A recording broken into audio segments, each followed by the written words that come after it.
395 kilogrammlik buqa bir oyda kunjarasiz necha kilogrammga sevinadi va kunjarasiz qanday ratsion tuziladi? Bu haqida bilishni xohlasangiz, videoni oxirigacha ko'rib, bizning kanalga obuna bo'ling. Bu haqida sizlarga to'liq ma'lumot beramiz. Xuddi shundagi tirik vazndagi hayvonga 4 kilogramm silus hamda drobilkadan maydalangan xuddi shuncha miqdordagi somon maydasi hamda 1,5 kilogramm bug'doy yormasi va 1,5 kilogramm makka yormasini hammasini aralashtirib rejim asosida ertalab kechqurun beriladi. Faqat ozuqani beradigan bo'lsangiz 1,5-2 oy kutishga to'g'ri keladi. Bizga buni qisqartirish va yeyotgan ozuqasini singdirib berish uchun vitamin terapiya va ichki tashqi parazitligi albatta ukollarni qilishimiz kerak. Biz bunda hayvonlarni tashqi hamda ichki parazitlarga qarshi kurashish maqsadida Dodamik preparatdan foydalanamiz.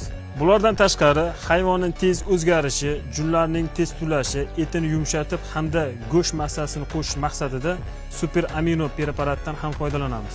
Hayvonlarning immunitetini yaxshilash maqsadida hamda turli xil kasalliklarning yuqishini oldini olish uchun Dastin preparatidan 200 kilogramm tirik vazndan yuqori bo'lgan hayvonlarga 10 ml miqdorda go'sht massasiga yuboramiz.